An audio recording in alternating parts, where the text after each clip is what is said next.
Well,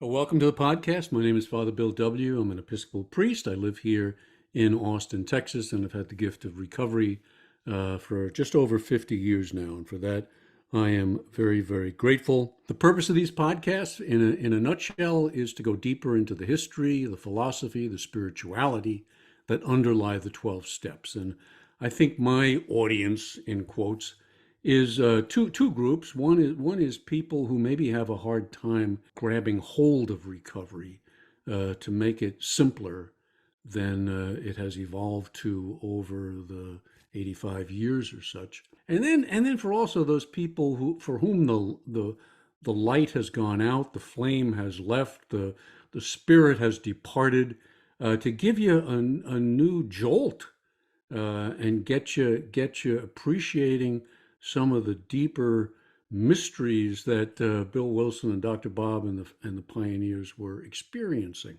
So that's the thought behind it. Hope you'll visit our website. It's called Two-Way Prayer. While you're there, sign up for the newsletter and learn about the form of prayer that they did in the very early days of AA and in the Oxford group called Two-Way Prayer. And I think it's a life changer. Has been for many, many people that have found their way to it. So hope you may be one of them. Our present series is titled Eckhart Tolle and the Power of Now. My guest guiding us through this inner journey is Dr. Bruce P. Dr. Bruce is a clinical psychologist. He's a couples therapist and a mindfulness teacher living in Southern California. Dr. Bruce received his PhD from Duquesne. While maintaining a private practice, he also teaches in the Department of Religion and Spirituality at Loyola Marymount University. Dr. Bruce focuses primarily on contemporary spiritual writers, including the one we're studying in this series, Eckhart Tolle. And I've listed his contact information in the show notes. I'm sure he'd love to hear from you, particularly if this series is being helpful. If it's not helpful, don't bother writing. So there you go. Good news only. So welcome back, Bruce. I did leave out of your resume that you've also been active in 12-step recovery for well over 20 years. And I thought you might begin by just sharing with our listeners how you got into recovery and maybe a little focus on what it is that 12-step provides you that's different from all the psychology and the books that you've studied all along the way. It's kind of humorous when I look back. I was at a beach party in Malibu, and I was working. Nice.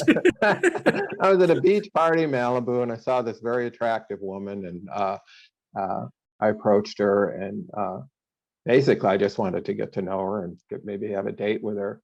And at the time, I was working on my master's thesis on shame, because that's one of my core issues.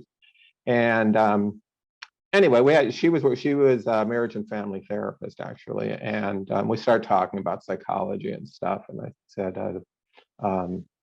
"There's a beach party going on." I said, "Do you want me to get a beer? Do you want me to get you a beer?" She goes, "No, I'm in recovery." And I went, "Oh." Bummer. And so anyway, we start having this wonderful conversation about what I told her I was writing on shame, and that was a core issue for me.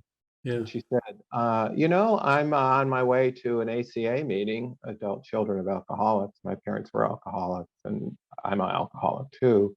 And sounds to me like, wow, this ACA, you have a lot of these traits and characteristics. So why don't you join me? I went, okay, great. Kind of half-heartedly, okay, great. So we went to this meeting, an ACA meeting. It was in a church in Santa Monica.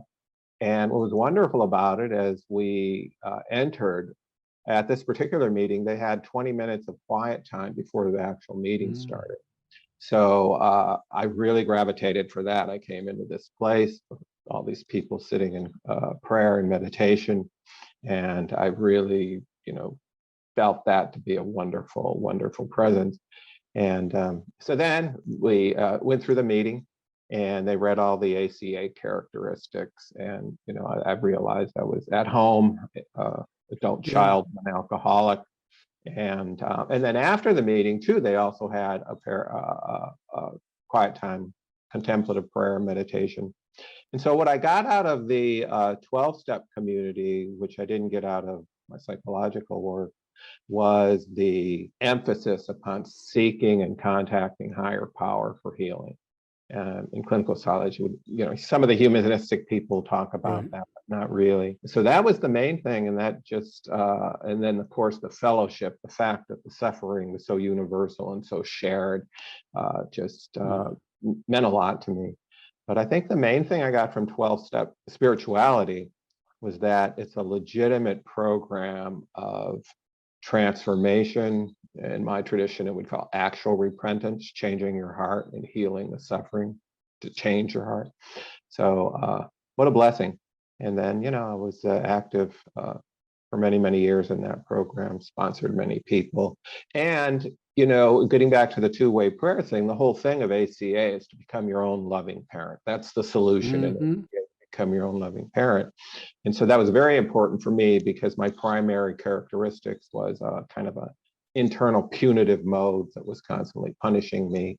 So what a wonderful treat. And it was a long haul to get to that point where I could actually sit and feel the presence of this loving parent, encouraging, comfort me, guiding me. But I finally got there, and I really think so now. I really think of becoming my own loving parent is really, that's an aspect of higher power loving me rather than just like a parent. I feel it's the presence of God loving me and my vulnerability. That's right. Beautiful. Beautifully stated. Thank you. Thank you for that.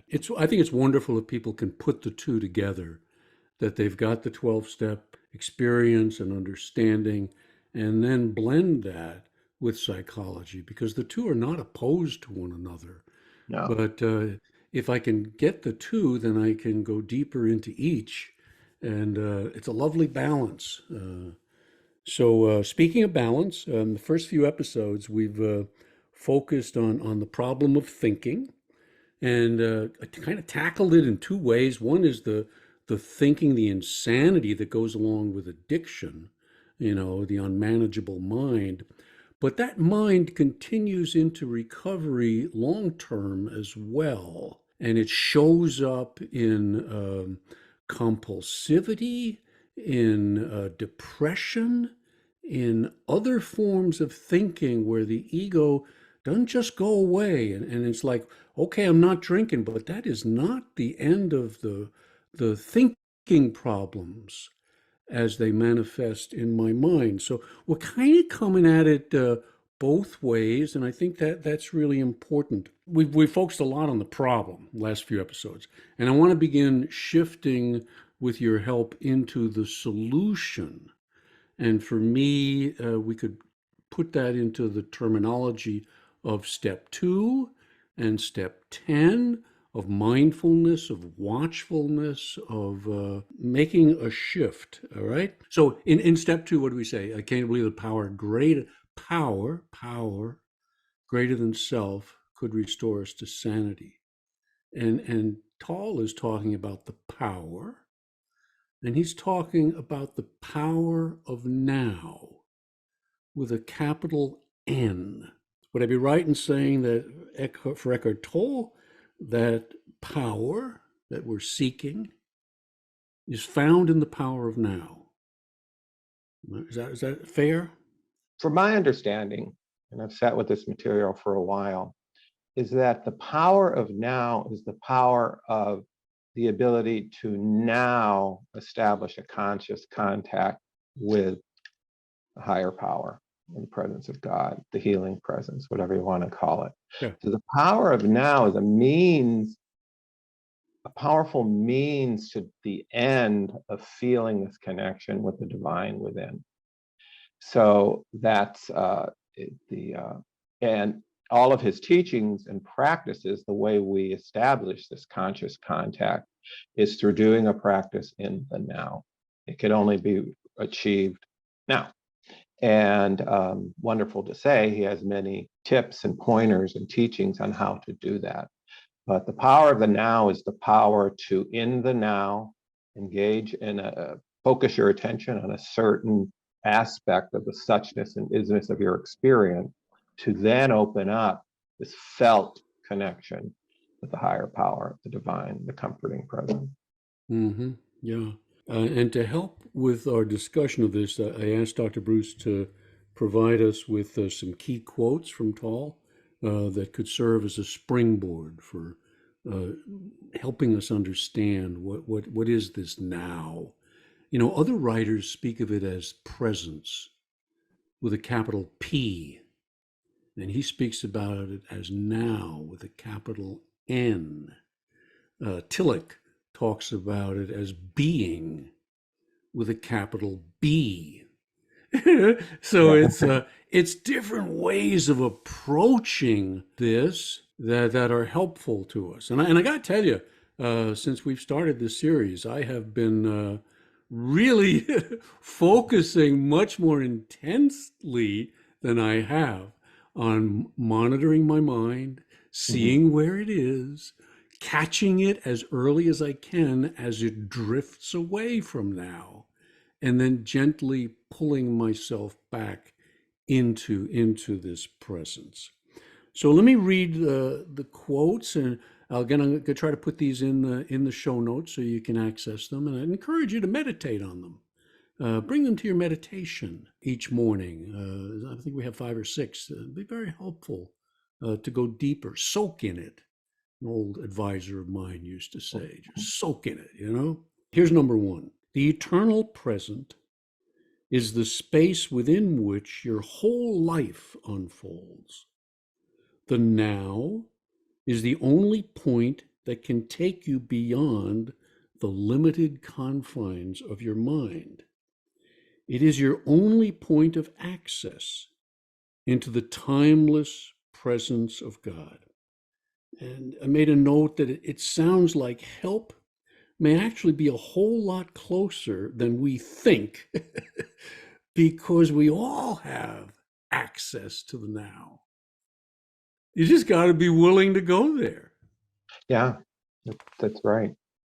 Um, to me, in that quote, the line that I'd like to underscore Mm-hmm. is, it is your only point of access into the timeless presence of God. Mm-hmm. So the now is the now if we take that to be true, the now is your only point of access into the timeless presence of God. Well, then it behooves us to really work in the now, to watch our thoughts in the now, watch what emotions are arising us in the now, watch when our mind gets pulled into future thinking, watch when our thoughts are pulled into memory, watch when our thoughts are pulled into judgment. Now, now, now. Why? Because if we're not attentive what's, to what's arising in this space, you're not going to be able to feel the embrace of that presence of God. And Jesus talked about that, a lot, care for the morrow and all that. So it really is a timeless wisdom, and wonderful to say that it is a way to really come to believe that the presence of God is available to you. I think that step 2, came to believe, is kind of an intellectual persuasion. Yeah, I believe that there's a higher power loves me and it has my best interest. But I think from the power of now perspective, it would be more of I came to taste for a moment the presence of Mm-hmm. God. And wow, that really helps me believe. And so when I work with clients, I really try to encourage them to do some practice so they can even have like a moment of satori, even if it's a fleeting glimpse of, wow, when I practice these things, wow, some peace, of just a flash of peace arises. And that's the beginning of that emerging sense, being with the creator in a state of peace. Yeah, yeah. And Wilson, I think he was responding to that when he was sad that he had changed spiritual experience to spiritual awakening, because he was convinced of the effect that an experience, even like, as you say, tiny as it might be, that's what does it. You can't deny that experience. It's got to be experiential. Yeah. Just can't be thought about it. I do want to say that I think he makes a really good point when we're talking about Paul Tillich and all these other writers. Hmm. One of his quotes that I love is there always has and there always will be one teaching. And although it comes in different forms and languages and traditions, there is that one teaching that we are separated from this loving presence, and there's a solution. There's a way to get there, to And we're feel separated in our minds, exactly. in our thinking. That's why that's the problem. So, yeah, yeah. He says, let me go to the second quote. When the realm of being, capital B, access through the portal of the now opens up, suddenly a great stillness arises within you, an unfathomable peace. And within that peace, there is great joy. And within that joy, there is love. And at the innermost core, there is the sacred, that which cannot be named. So for most of us ham and eggers who haven't had the mystical experience, so that we become what Matthew Fox called established in the presence of God. But for Mhm. most of us who have to, like, day by day carry the cross and try to hold on to touch the hem of the Lord as often as possible, fall back into unconscious, and that great joy, that great peace, Toll says, is experience. First you get a little glimpse, then you get another glimpse, and then it expands, and then it intensifies. And so this really has to be a devotion to the practice of the power of now in order to experience this wonderful, unshakable peace and joy and love.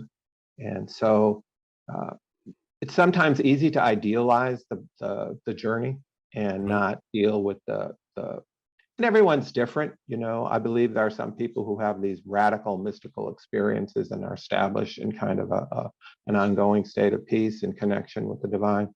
But for me and for most people, I think we have to do the long way, step by step, day by day, now by now. I think there's some real benefit in that too. It keeps us focused on the work. Yeah, and the laboratory within which to do this is your own life. Yes. Yeah. You don't have to go anywhere. Everything necessary is present. All of the particulars are there for you to do the practice. What I've observed in myself lately, because my life situation is changing and there's kind of a chaotic and there's a lot of anxiety about what will emerge in the future. What Hmm. I've noticed by practicing the power of now, that he writes a lot about psychological time as being the enemy of being present and feeling the presence of God. Because when the mind lives in anticipation or in memory, you're just thrown out of the kingdom of God because you are not present. You're not in the now. So there are a lot of mind strategies for avoiding the now. And one of them is being immersed in psychological time, which is the anticipation, usually based on fear of the future, and looking back. So that's a great obstacle. And what I've noticed in myself, how profoundly true it is, that when I can catch myself in the act of thinking or anguishing about or worrying about something that might happen, not now, but in the future, Hmm. boy, my peace and serenity is just obliterated. And when Right. I can observe that, what happens is, yes, this unfathomable peace becomes present and available. And so this is a real, like, back to the 10, the watchfulness, learning to pray without seeing or practice without seeing. It's a tall order. It's not an easy gig. As Jack Cornville said, it's the only game in town. I mean, Yeah. really, to try to watch how our mind moves out Well, of yeah. it. Yeah. We only have one mind. The question is, where is it? Yeah, yeah. Is it in the future? Fear? Is it in the past? Guilt? Hmm. Shame? If it is in the present, I'm open to something different. Yeah. And that's it. I mean, in a nutshell, there it is. Watch yourself. Yeah. Tom Powers, if you don't watch, you won't know what the hell to pray for. Yes. And in the watching again is a means to an end, in my view. It's a mean to opening up this conscious contact with the comforting presence of God. I look at all these practices as reaching out to touch the hem of the master. Right. And what happens once you touch is this unshakable peace and healing. But we have to reach now. And the only way we And can it's reach. either outside of self or a heretofore unexperienced part of self. That self gets a capital S. Mhm. Yeah, that's Jung. That's Jung. Yeah. Yeah. Beyond, he uses the word a lot, the unconditioned self. I kind of like that because it's that open, pristine, almost virgin-like aspect of ourselves that hasn't been tainted by the world and emotions and interactions and all the rest. It's the big book, The Great Reality is Within. Yeah, and that's what it all comes down to. The kingdom of heaven, the great reality is within, and it's available and accessible now. Now, And that's a wonderful teaching. And so the key is do it. And why don't we do it? And overcoming the resistance. And one of his practices is he says, watch your resistance to focusing your attention on the now. oh That's in yeah, itself can be a big practice. you're going to meet the ego at work. Yes, and the shadow and And discomfort. yes, And yes, one yes. thing I've noticed too is how, in examining my own mind strategies from the now, is there a vague sense of uneasiness or dissatisfaction or shame or worry could crop in. And rather than to be mindful of that now, lean into it now, observe it now, my mind actually wants to go to a distraction. That That's this right. ability to escape the now to get a distraction. And distractions, like all addictions, they work for the minute, but long Right. term they don't. These practices are simple, but they're not easy to make kind of a devotional way of life, but it's definitely possible.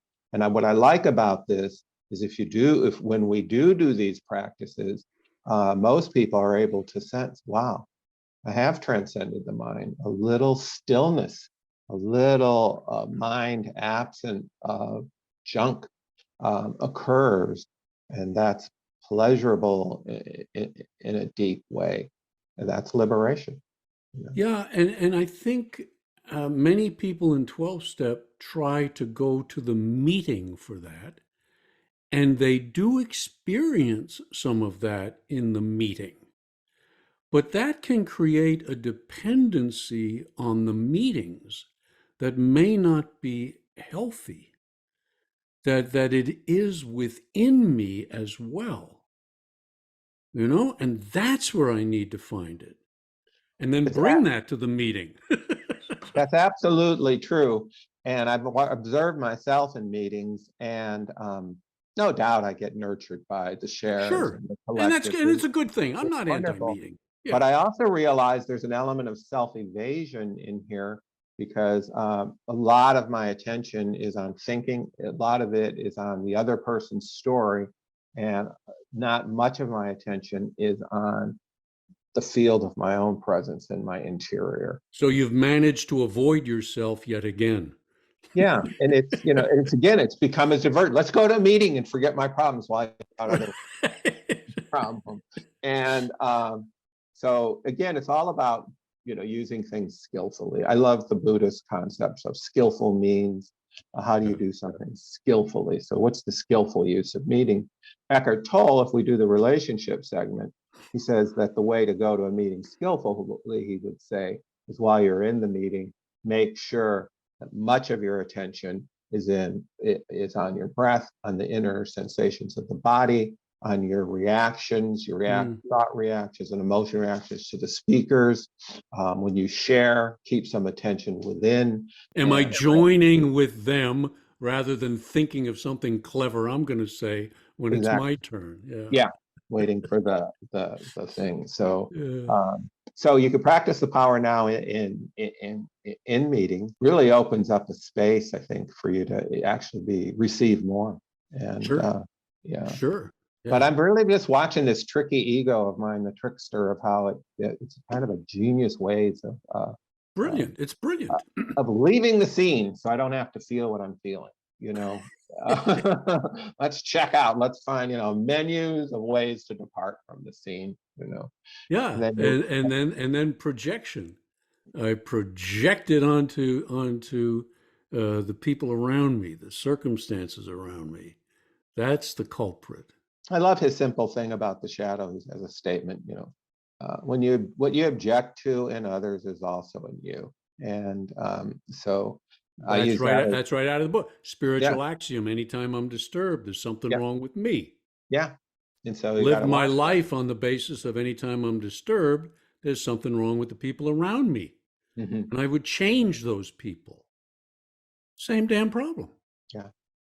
Another one of his teachings is really true in terms of the relationship sphere is he says the ego loves to be right and loves to make other people wrong. So Yes. we have to be very mindful of that when we start doing that and slap your foot. Wait a minute here, and go into the no mind thing, which is not thinking about others uh, in an unkind way. And if those thoughts do occur, you just watch them. There I am thinking Yeah, and, other and people. don't hit yourself over the head because they're there.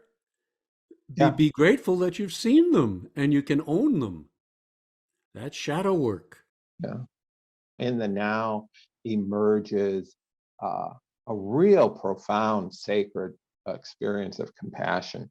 And that Yes. is like, I think, one of the jewels in the lotus here in his teaching, because when we experience that profound, I would say, supernatural compassion for all the suffering that is, I don't think there's much more that's beautiful than that. I don't. No, and to extend it also to ourselves, Oh, absolutely.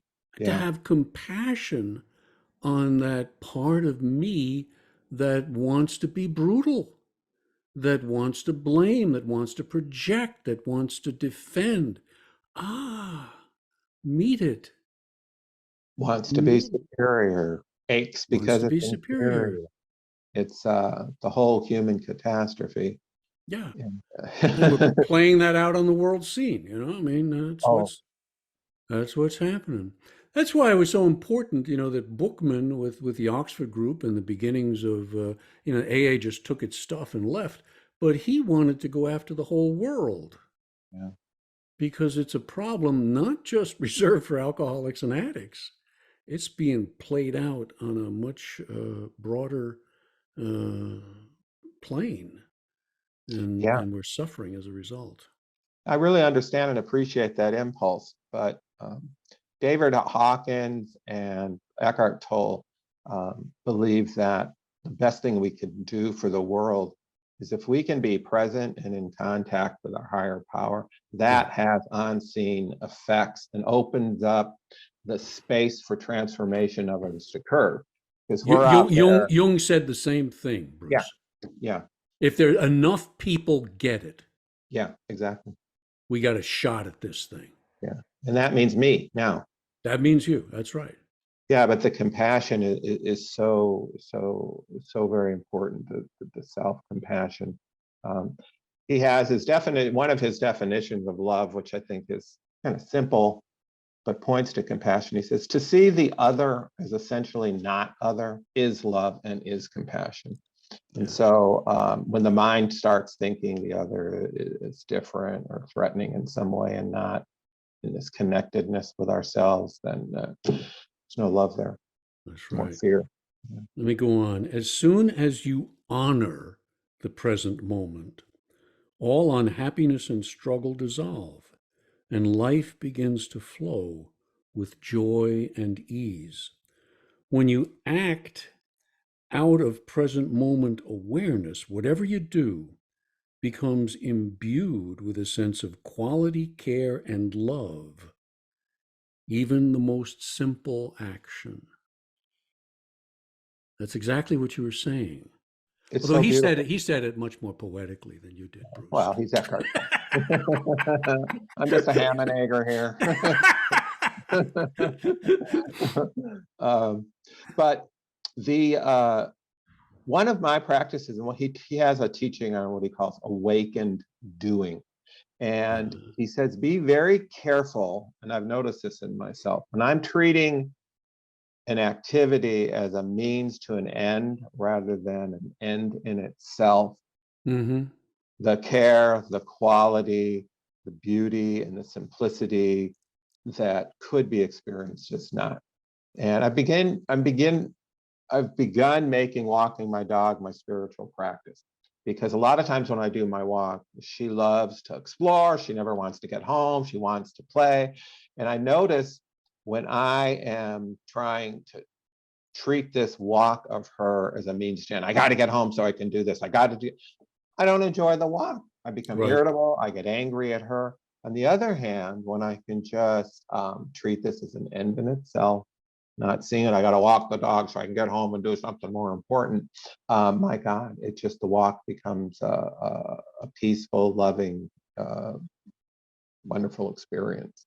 So treating, and again, just like watching how my mind goes into the future and creates suffering, watching how I'm like doing something, writing a book, writing of this, even Right. counseling a client is a means to an end. I notice when I want this couple to get this, it's a means to an end. The care, the quality, the tenderness, and actually the effectiveness and skillfulness diminishes. So You left the place, you left the now. yeah, you have. And Yeah.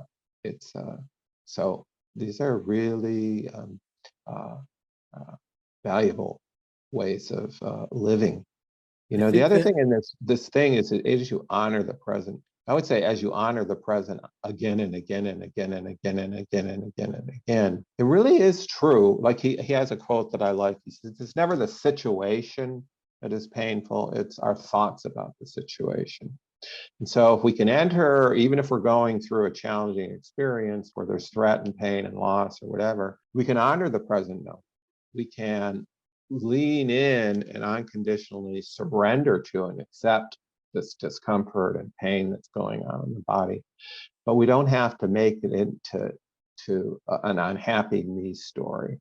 And that's again, it's liberating. It makes us suffer less, and it's a way that includes the suffering and also goes beyond it.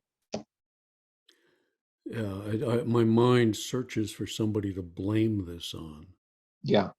you know. And sometimes it lands on me, Oh, and yeah. and there can be truth to that, but it's not very productive. It's not very helpful, you know. It is good to see it. That's at least maybe some progress.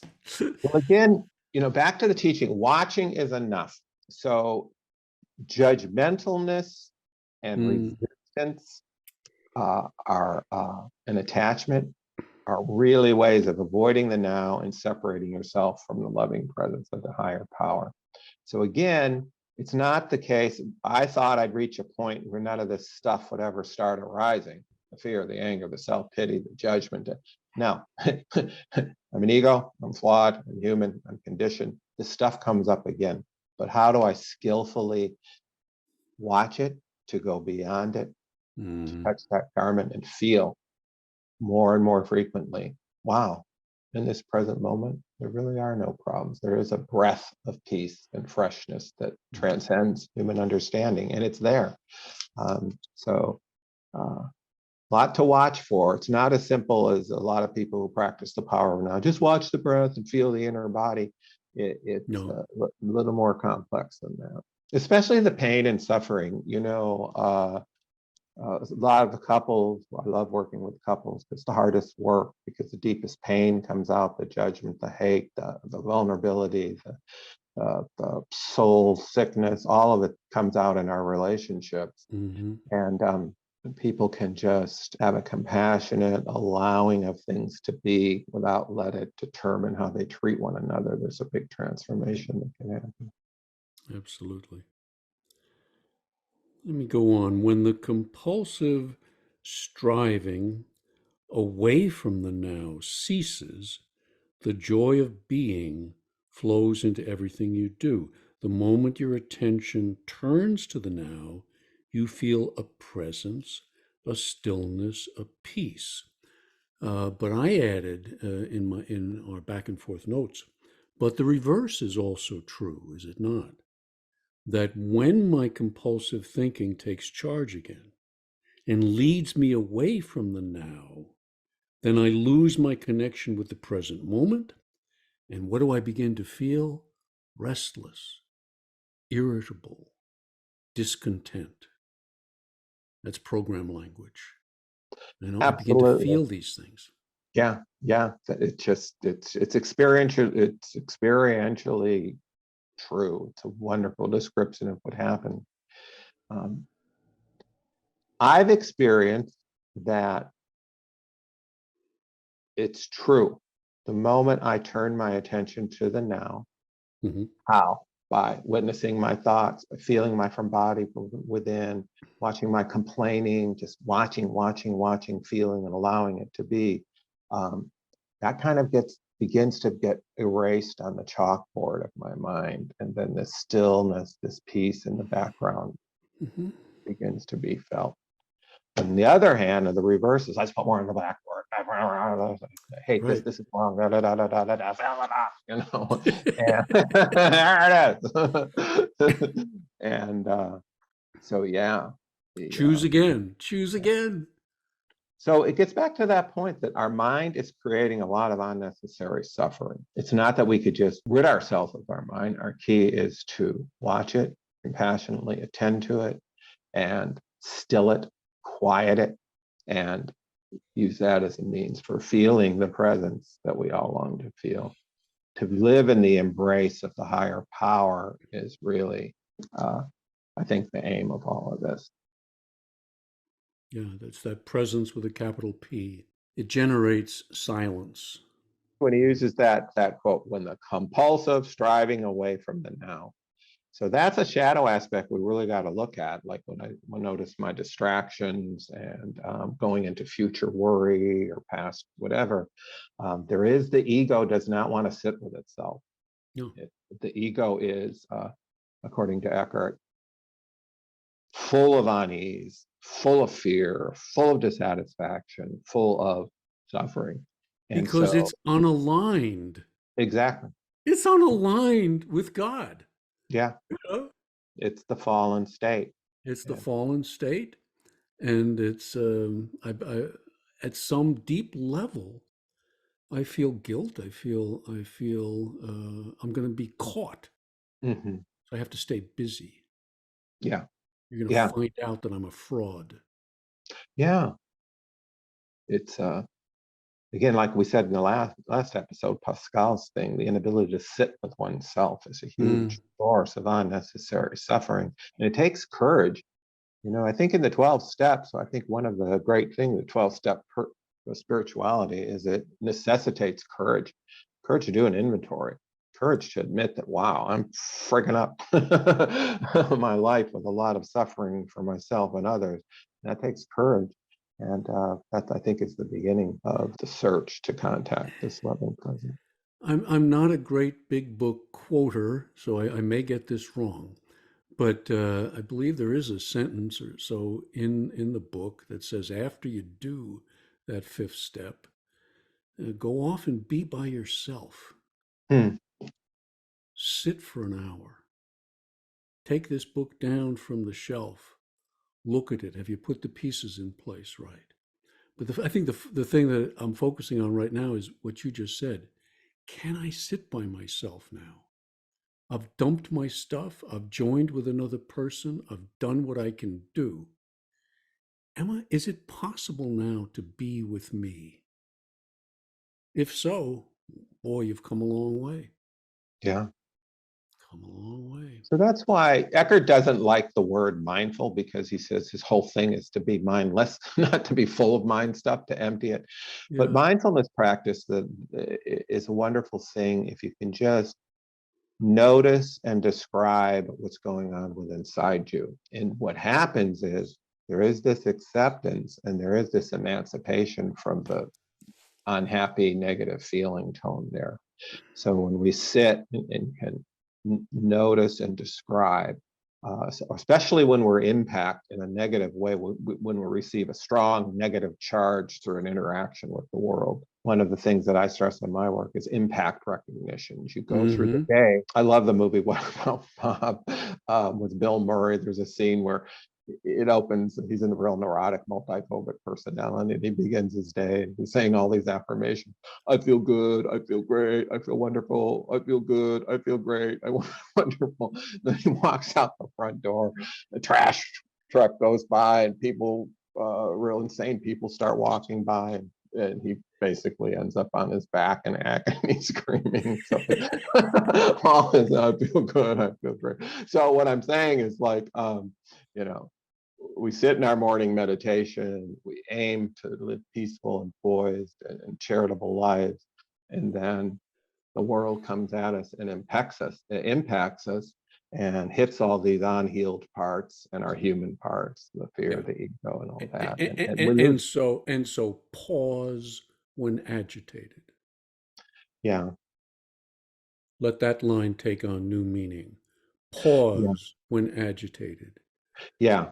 And I love Maurice Nicoll and the Fourth Way people. They have what they call the stop practice. So the minute you have a strong impact, you go, stop, freeze, and go, what the hell is going on inside me? Just what happened? And in mindfulness practice, we sense, all right, my information took in this, and it caused some fear, caused some judgment, caused this. This inquiry is another now practice. It's very powerful. And I think in the deeper work, one of the primary things where you, especially when you're flooded with pain and egoic discomfort, to really sit with it in a more deepful way, begin with the breath perhaps and the body, but also inquire into yourself, so you can describe. And the other thing is validation. I think that one of the most important skills in couples counseling and relationship work, and even word work with yourself, is validation.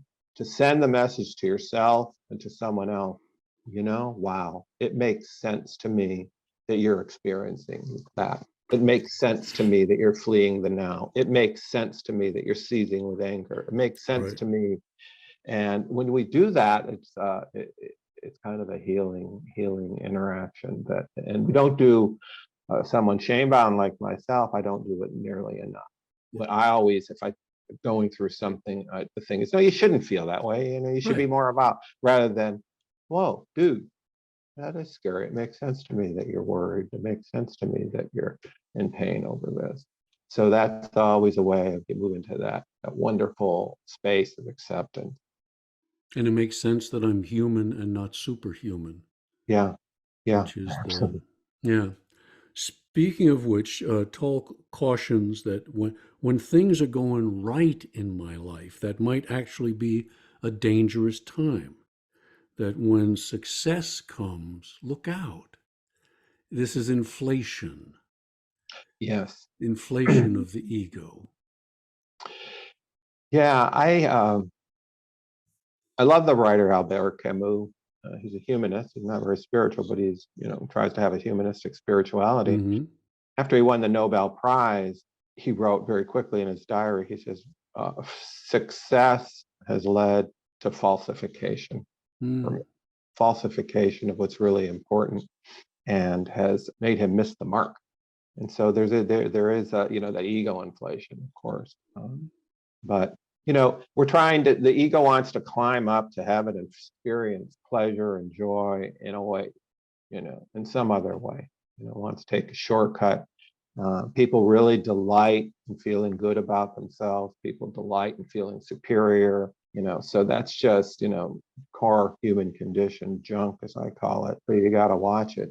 And so success you can lead to, as a form of self-evasion, and Yeah. also leads to what I would call, and I think my intuition about the future generation, which has been the beneficiary of better parenting, and a lot of these young people are emerging with a positive sense of self, less shame bound. But I think the danger in this generation is perhaps superficiality. I think this might be their sin, because suffering, my God, can lead you deep. And if you're in a life, I have a good opinion of myself, things are going well, well, you're not going to get into the shadow stuff. You're not going to get into the humility, and you're certainly not going to get into the deep, compassionate stance of seeing yourself and others deeply, I would say. And when it comes, as it will, it throws you. Yes. I was looking at some of the statistics for depression and suicidal thoughts and things among the younger generation. It's Mm-hmm. quite high. Yes. It's quite high. And I think it's I mean, I don't know, but I suspect that it's this, when pain does touch their consciousness, they don't know what to do They with don't it. know what to do They with know it. how to, Exactly. it, in physiological terms, we call it the pain taking you over, floods the body, controls your thoughts. I can't take it. I gotta, um, so, yeah, so this ability to sit with one's suffering and look deeply into it. I love Thich Nhat Hanh's notion of like, look into your little baby that's suffering when you're hurt. You have a little baby in there that's crying and suffering. And it's your job, the loving presence in the now, to pick up that baby, soothe it, find out what's wrong, and woo it into a state of feeling love. And that is what the ultimate skill is. And I can only do I that. didn't know old Thich Nhat Hanh was doing inner child work. Yeah. Oh my God. Beautiful. Way to go, Oh yeah. Thich. I'm impressed. Yeah. Oh, the way he describes it is just so moving, and you can tell uh, He's done it. yeah, pick Well, up that friend. that's compassion, isn't it? Yeah. That compassion for self. And it goes back to, we were talking about inner child work last Yeah. time. The inner child is now. Those vulnerable states come now. I have a lot of vulnerability now, and fear and anxiety. So what can I do? My natural ego says, man up, you weakling. What the, just whatever, Oh, I know. and that, part that helps, but the other ways is more important. Validate and learning how to comfort. I'm beginning to sense more and more that contact with higher power or the divine is what I call a comforting presence. A Hmm. comforting presence. Holy Spirit, they call it the comforter. And to be comfort out of this madness, to be comfort out of these horrible flaws of ours is there's nothing more sacred than that. Right? That's right. But then always led back into the world too. Mm-hmm. Not to, I mean, I tried the escape stuff,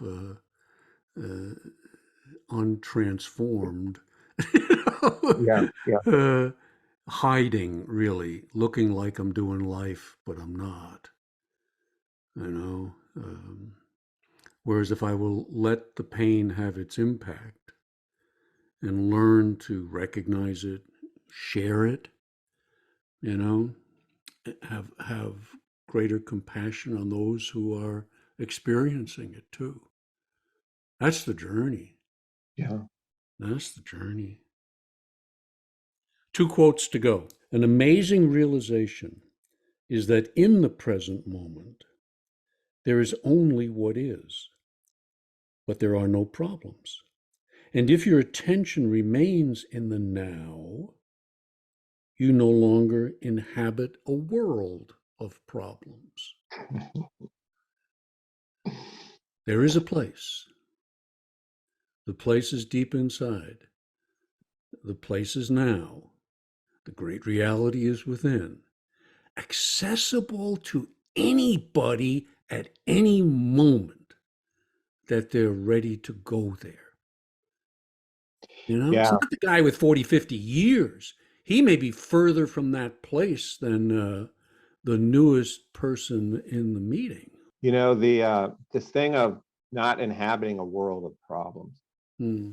The He uses the example of you're experiencing a terrible nightmare, and then you wake up, and then you notice there's really no problems here.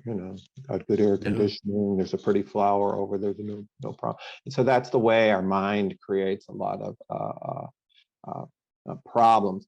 He says that when you're still and when you're present, if challenges arise, you basically have three and three only choices. He calls it positive action. You Mhm. can just fully accept that the situation, inner and outer, is what it is. You can try to do something skillful to improve the situation, or you can leave the situation. And those are the solutions. So you don't have to be in a Sounds like the world. Serenity Prayer. Exactly, exactly. And so do what you can, accept, and there's going to be serenity and positive action.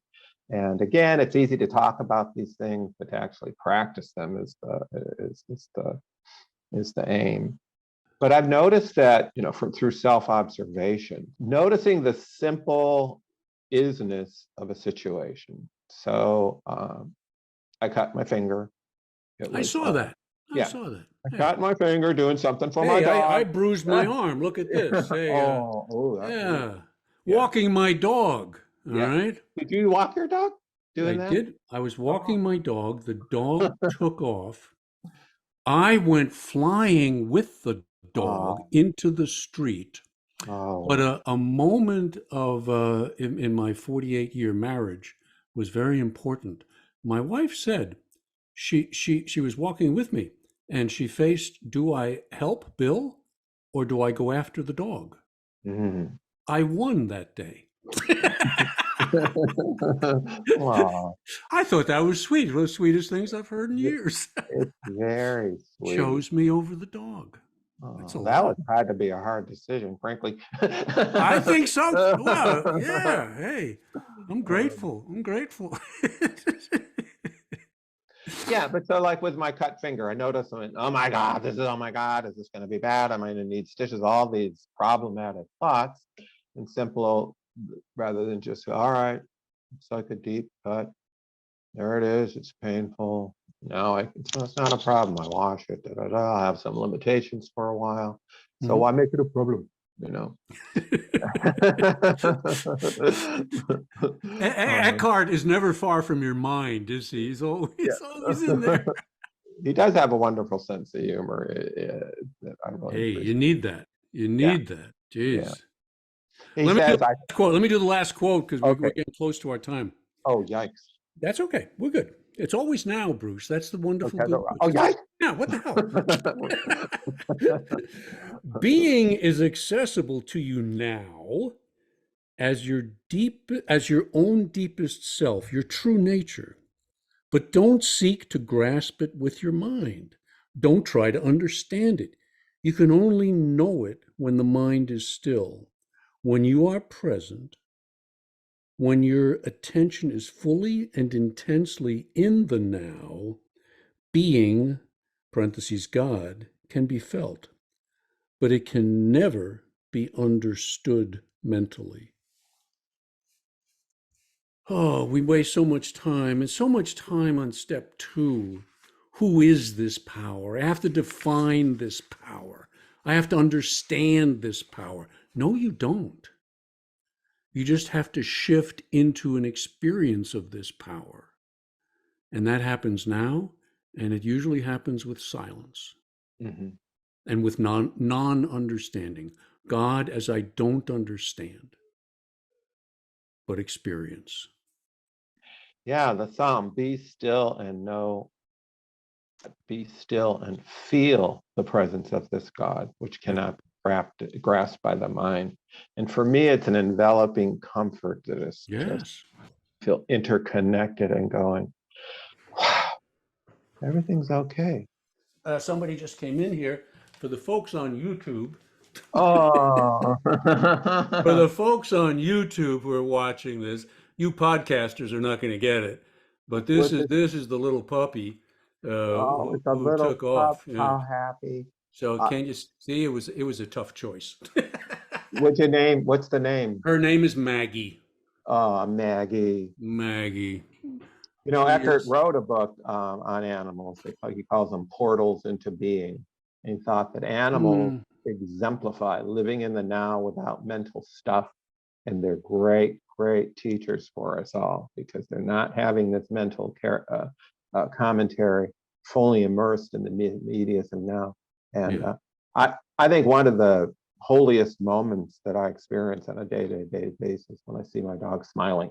It's just Yeah. like my heart just wait a minute, this is beautiful. I don't know. I mean, so many alcoholics wind up reconnecting through animals. Hmm. Start there.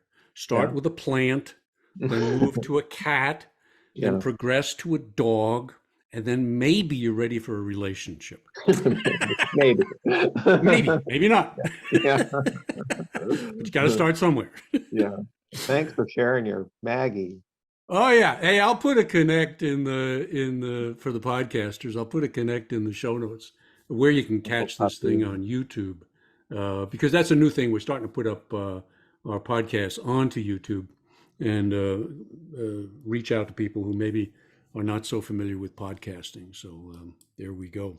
Hey, in the next episode, Dr. Bruce has committed to coming back and talking to us about relationships, which is something that we all struggle with, and that the power of now can really be helpful in approaching that. So I'm really looking forward to that, because that's where the rubber meets the road.